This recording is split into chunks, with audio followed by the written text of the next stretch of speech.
what I think the misunderstanding with that is like, okay, I think it's awesome and I would love for the major OEMs because there's just so many little deficiencies on these small bikes that we've already talked about today that can be corrected by people who really build true dirt bikes, right? Yeah. And motorcycles.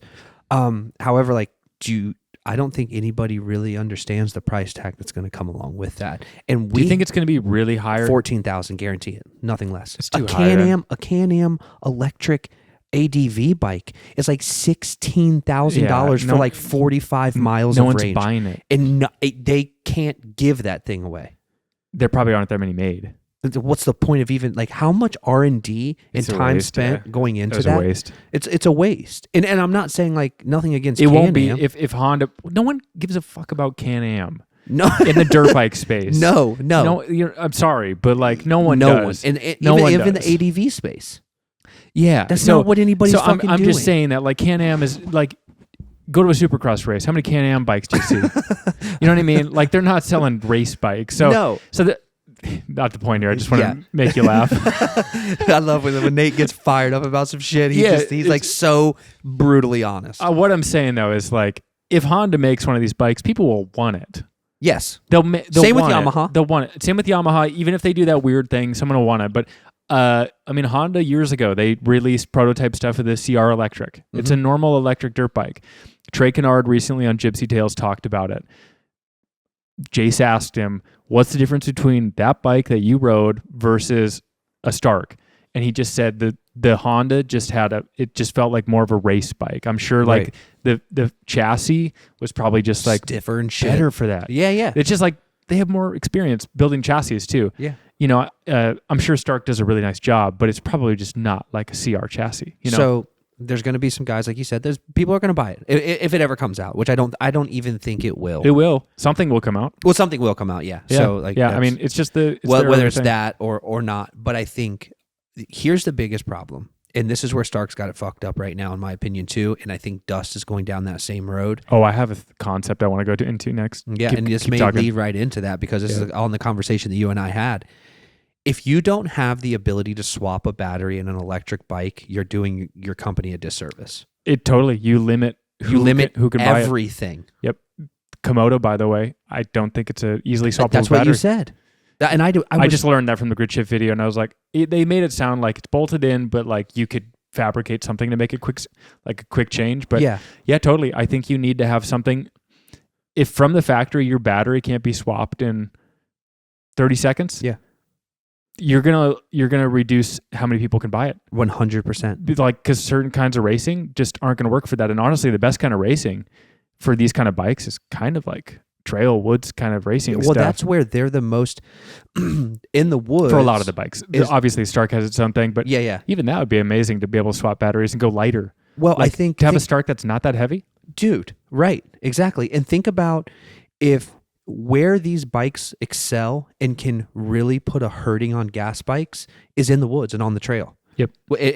That's just where they're most efficient. Totally. You're using less power. Yeah, and you have more control of your power. You have, dude, when we were doing that, and I know I told you this, I'm just going to tell everybody else, like when we were doing the Ironman race out in Indiana,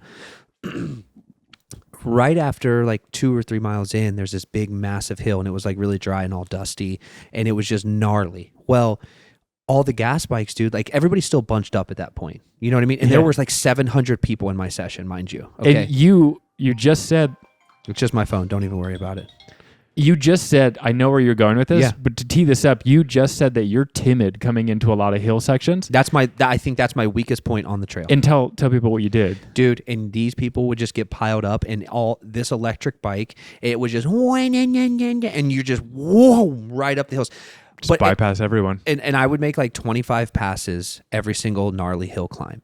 And obviously those guys are faster than me. They would catch up, and they would pass me again. But I don't give a fuck. A lot of them didn't totally pass you back. Yeah, I don't even remember. Like, you don't even know who the you hell got passed, but like, who knows who it was. But like, dude, and you're just, the advantage that bike gives you in the woods is that it is instantaneous power where you just mow down the biggest hills. And in a race scenario where I say, like, I'm not that good at hills, I'm not that good at hills if I have time to like process that hill and think about all the bad shit that could happen if I wreck. In a race, I never you think about that don't on even hills. give a fuck. Yeah. You're just like, wah. You just know, like, well, I'm on an electric bike, so I can't be a bitch because everybody already thinks I'm a bitch. Yeah, but your mindset like- is also, it's like your focus is the finish line. Yeah. So Like, and you're you trying to just get there. go, right? Yeah. And you would make so many passes. And also one huge advantage that I had is, and I just think it's from the type of technical riding that you put me through hell with, is there was a really big rock section,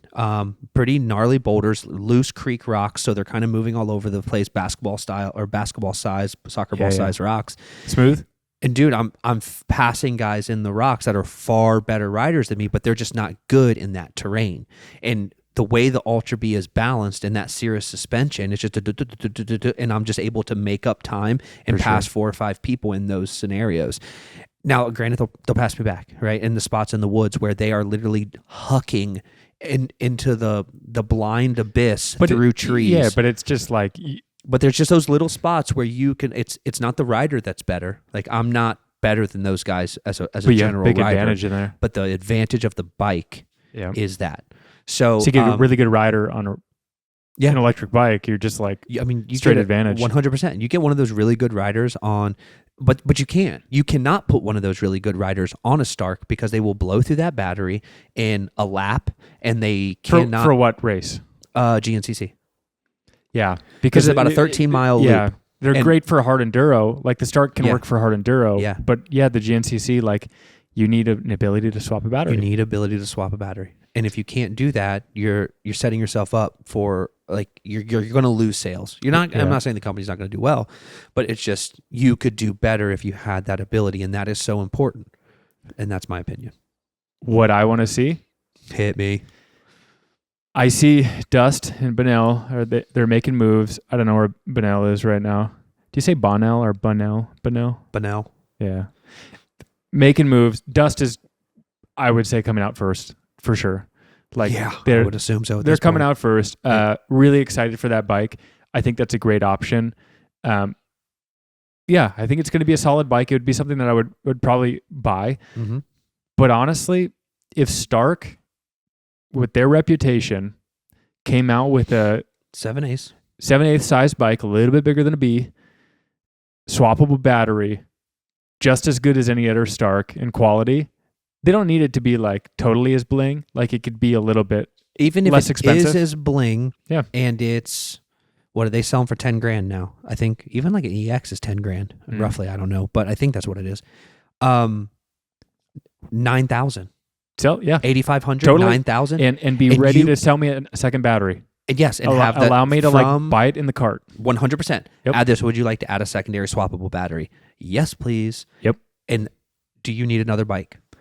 I would honestly, if Ultra B's going on the marketplace, I would sell it. I would sell my Ultra B. That is like the bike that if that bike was built at that quality, which I know it would be at that quality, I would sell the Ultra B. 100%. I would 100% do that, because now I've learned that, like, what I want is I want a bike that can do moto, can do trail. Yep. 1821. Yep. Swappable battery. And have, like, that Stark is, if they would do it, they would make a system that, like, has a lot of power on top if you need it.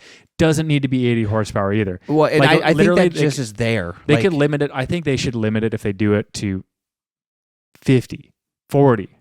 Dude, I mean, honestly, the fact that I'm jumping everything on that vet track, a video that you said I'm ripping on, I'm on a 20 horsepower bike, man. Right. Like, the fact that you can do that on a 20 horsepower bike makes you just realize, like, you do not need 80 horsepower. No, and nobody does. It's cool. No. I think they just did it to, like, swing it around a little bit. And some people like it, and a lot of people can ride it at 60. Yeah. But even that, they're like, dude, this is just too fast. Well, and with that, I think we have to be getting close to that point, because how many more of the same exact bike can they build? Because, like, basically what they've done, which is genius on there from a manufacturing perspective. The 1.2 is like something that a lot of people are buying, I think. Well, you got the 1.2, you got the EX, you got the SM. What else could they build on that chassis and on that platform?